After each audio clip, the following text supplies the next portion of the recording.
Hello, my name is Voya and welcome to my deep guide. And well, the year is nearing towards the end. Like, oh my god, 2023 is pretty much done. That went fast.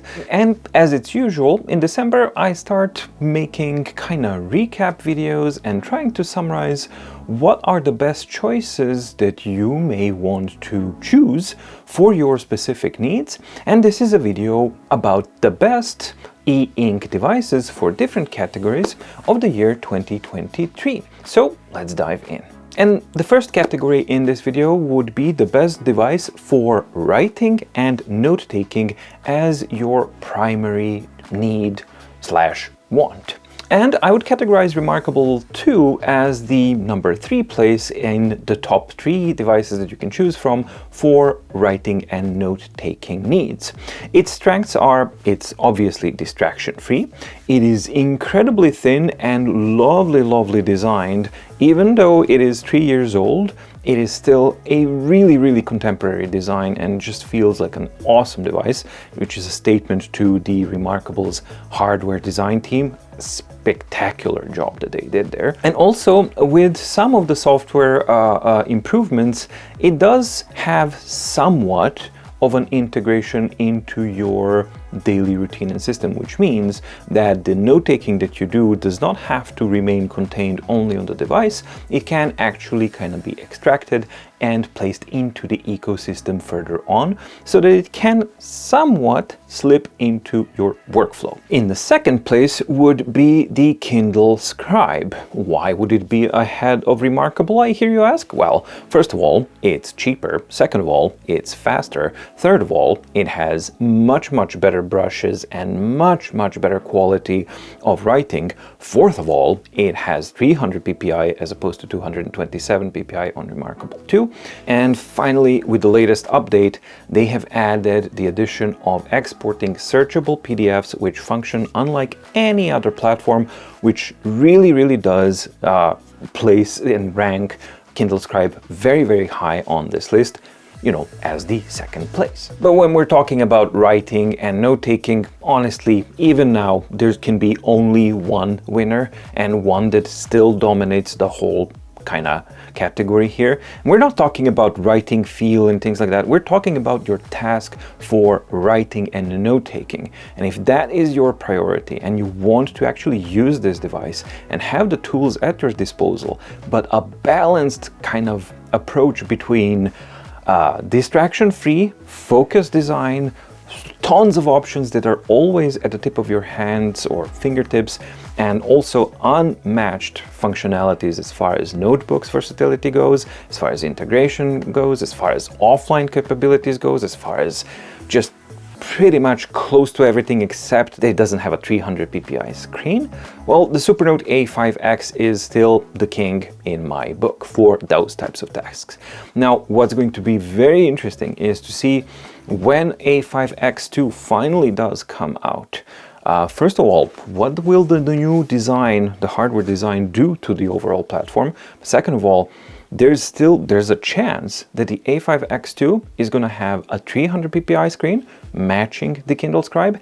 And we know already that all of the new A5Xs and A6Xs and A6X2 and the A5X2 will also have the Feel Right 2 screen surface, which matches the paper-like experience like we have on a Remarkable 2, supposedly. I haven't tested it out yet, so we'll see. So because A5X2 is not out yet, and because A6X2 is not out yet, currently, at the moment of making this video, which is the beginning of December, the Supernote A5X is the winner that I would choose for the category of writing and note-taking. And the next category would be which is the best device for document reading and document markup. So this relates mainly to research, work, or that kind of line of work. So not just an e-reader, like reading books and things like that, but focusing on actually working with a device where document reading and document markup and just handling documents is one of your primary needs and primary requirements that you are looking for. And in this one, the third place would be Remarkable 2. Now granted, Remarkable 2 is extremely limited as far as the eReader capabilities goes, right? However, as a document markup tool, it did finally, after years and years and years, it did get some improvements, notably the highlighter, how it works, finally we have the portrait mode, for those who are interested in that, the expandable margins, so that you can mark up a document in the invisible margins, yet they are visible when you export it, and you also have that same level of integration with your outside tools, which all rank Remarkable as not a top contender, but a top 3 contender nonetheless. In the second place would be the Supernote A5X, and mainly because of the slew of awesome tools that it has, and the integrations, and the offline capabilities, and the quality of the whole thing, pretty much spills all the way on to the working with the documents as well.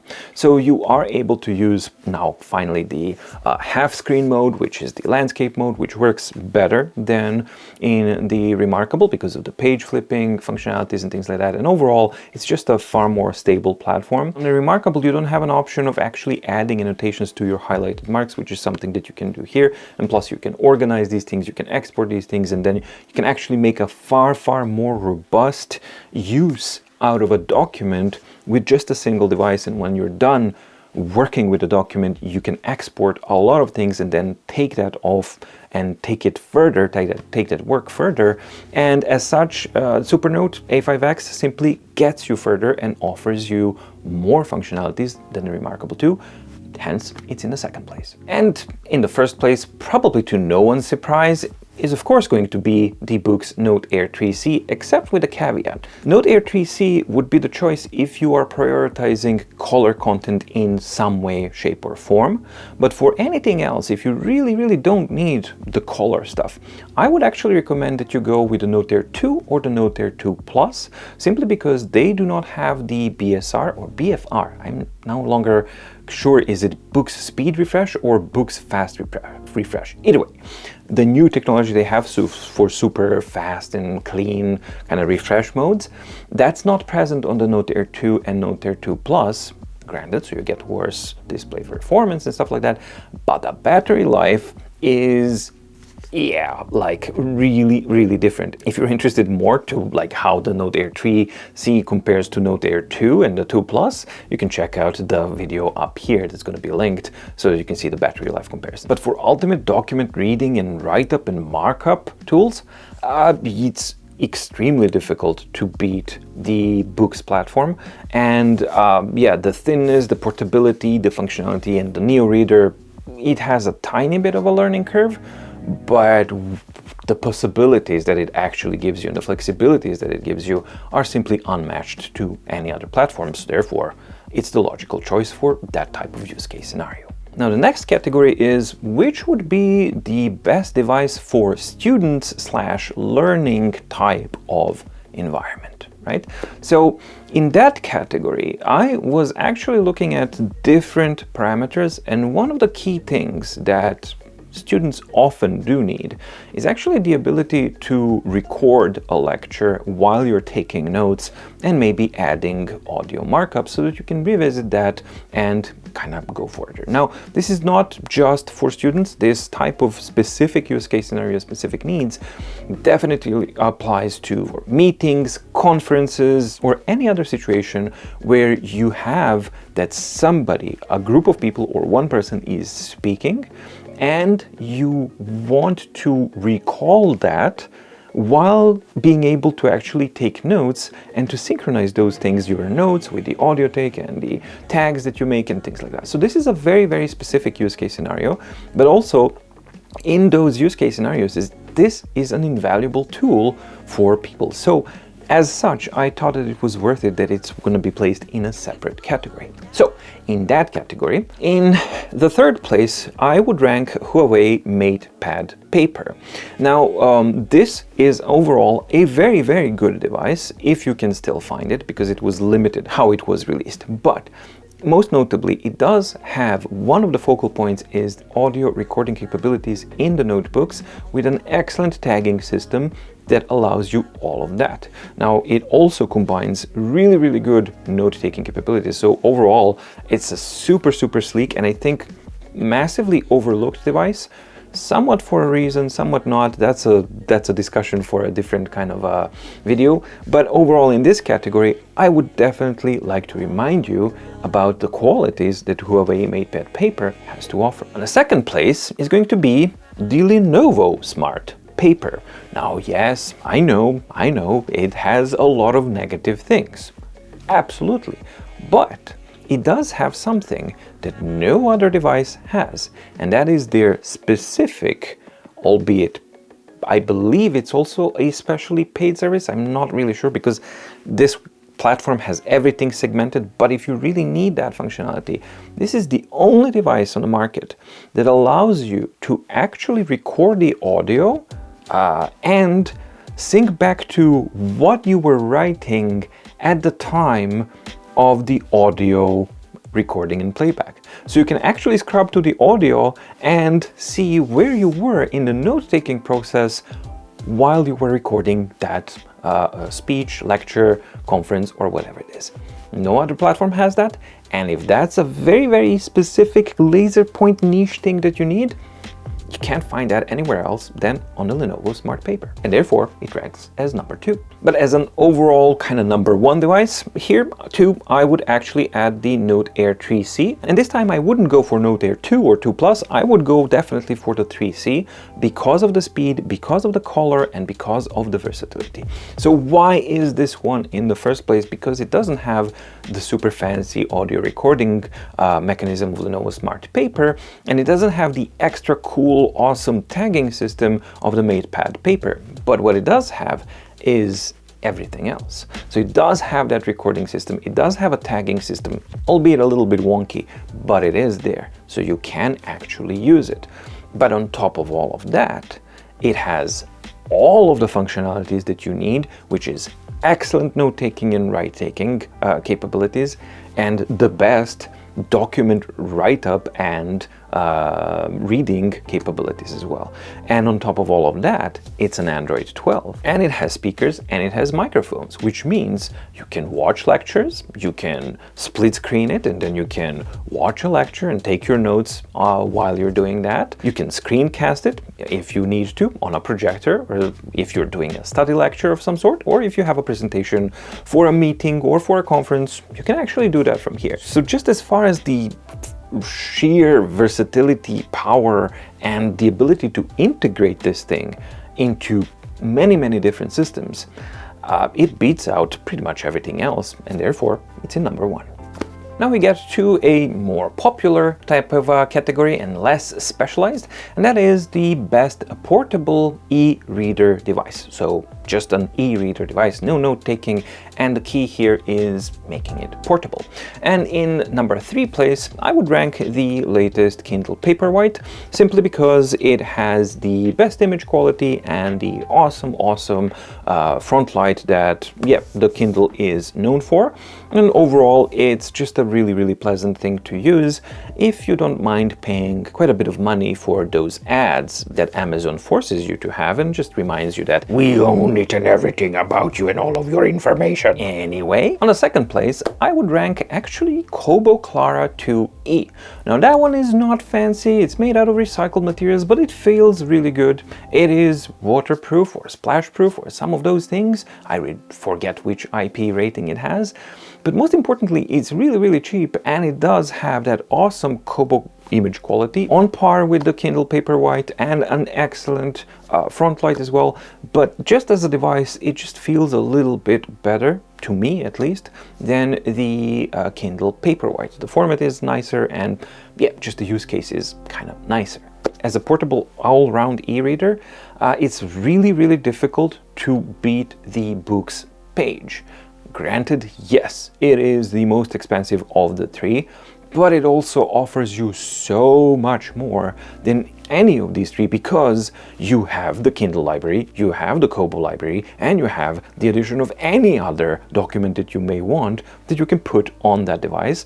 And it just, now with the speed bump that it got in the page, it just works really, really good. So yeah, as far as a portable e-reader goes, if you have the money to splash out on that one, you really can't go wrong with the Boox page. While we're talking about portable stuff, well, the next category is the best device as a portable eNotetaker or writing device. So these are sub 10.3 inch devices in that category that are also note-taking capable. And for me, in place number 3, I would actually place Boox Nova Air 1, the original one, the OG one, because that was just a really well balanced device with a very nice paper-like surface on top of it, and it was very portable, excellent battery life, really good front light, all of these things, like a really good balanced device. And no, I would not actually recommend the Tab Mini C, because the category is portable. Just because Tab Mini C is small doesn't make it portable by any means, because of the weight and the bulkiness it has. However, if what you're looking for is the Boox speed refresh technology and really weak battery life and color content as well, then you might want to consider Tab Mini C. But in all honesty, that one would not reach top 3 in my list, at least. What did reach the top 3 list in this category, and it comes in the second place, would be the MobiScribe Wave, the black and white edition. So this is a very good combination of affordability and functionality if what your needs are basically writing and note-taking.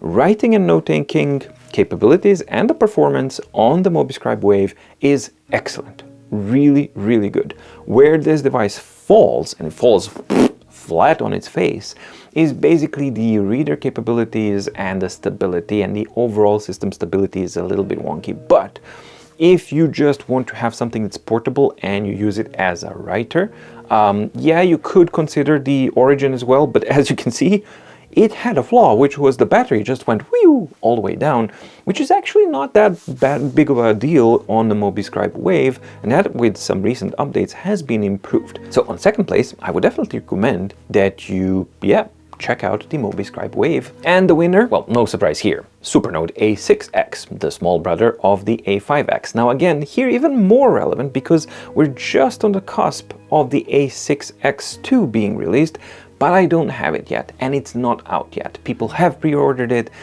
If it's gonna ship out now in December or maybe in January, I really don't know. But we are now in the first week of December, and right now, as it stands, for me, the choice as the best portable write-taking, note-taking device would be the A6X, but with a huge asterisk, which is, if you are interested and you don't have it yet and you're checking things out, definitely keep your eye out on A6X2, because it sounds, at least on the paper and everything that they're showing, it looks like it might be a really good and more capable variant of an already existing excellent platform. So yeah, A6X right now as it is, but it's extremely likely that the A6X2 might just take the cake from its predecessor. And the final category would be the best all-rounder e-ink tablet device.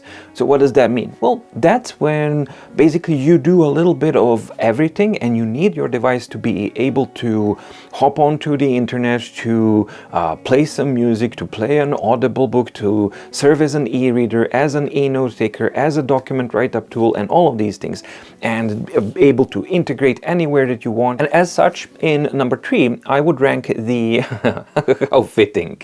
I really did not plan this, it just went there. Tab Ultra C Pro. So the power of this thing cannot be matched with the new Snapdragon 855. Well, it's not new, but it's 5 years old, but new for this world of devices.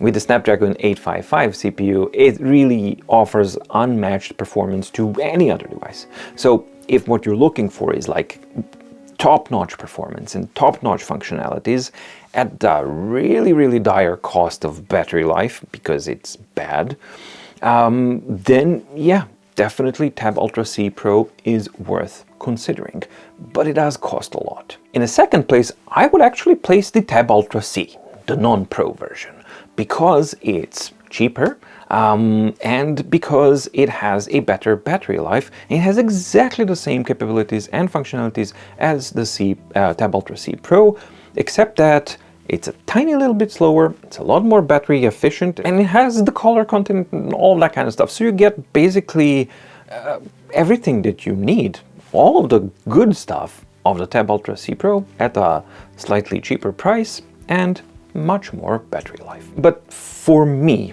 personally, the winner of this category has to be the Tab X, simply because, yes, it does not have the camera. Okay, granted. So that is the exception that you have to kind of think about. But everything else is so powerful, and this 13.3-inch format with the Boox speed refresh technology and with all of these functionalities and everything, it is just an absolute monster powerhouse of a device, especially because when you do a split screen on this monstrosity of a display, you get basically almost like two 10.3-inch devices here, and that just makes multitasking and versatility of functionality unmatched to the Tab X. The only thing that I would kind of add as a note here is Tab X makes sense if what you're looking for is the tab user interface experience, so the widgets and all that kind of stuff. And also if you really need the BFR or BSR, whatever it's called, BSR I think it's called.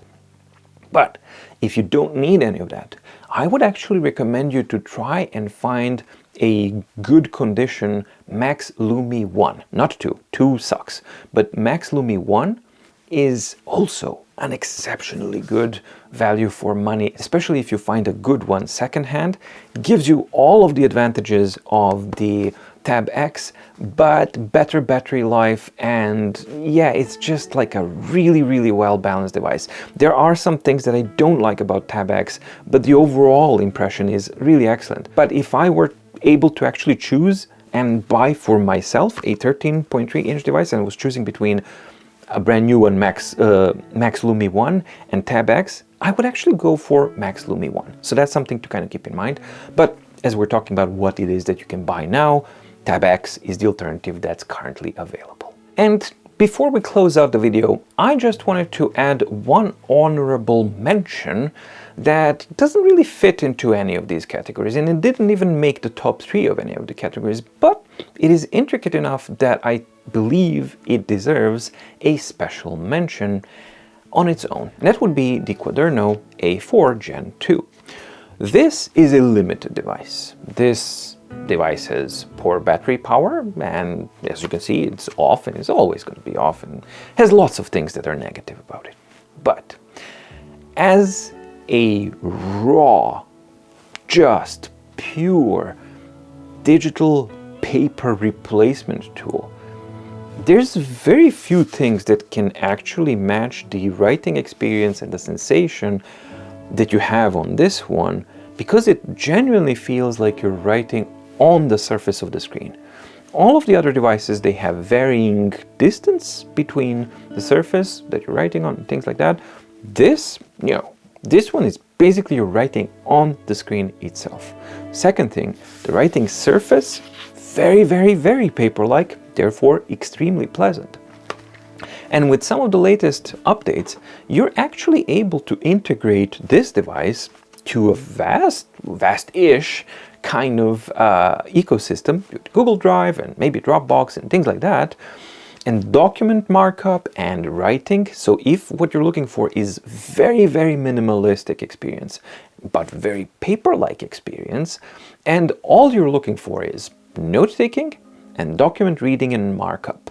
So those two categories combined, Quaderno Gen 2 A4, really worth a look. So those are my impressions and my opinion. What I try to kind of make a balance between objectivity and my personal preferences and personal impression of these, and kind of mush them into one as my general recommendations for these types of categories that I've listed in this video. Please do let me know in the comments down below two important things. First one is, which categories do you feel that I should or maybe could actually address, that you feel might need to be addressed? And maybe if there's valid ones that are actually something that I obviously missed, maybe I'll do a follow-up video until the year ends so that we can cover that.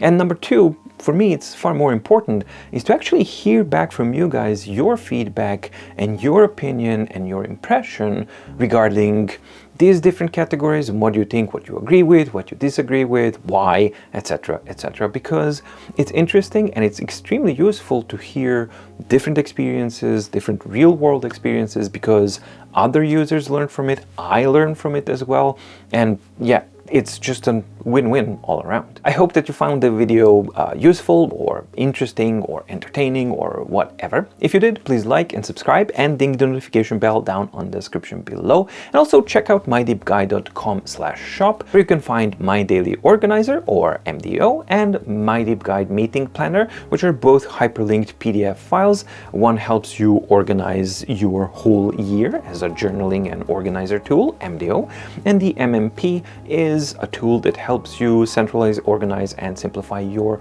meeting planning needs. You can find more information about both of these products in the description down below, dedicated playlists, and then you can easily see this product is right for me or not. Either way, checking this out or maybe purchasing one of these products directly helps the independence of My Deep Guide, and I thank you so much for that.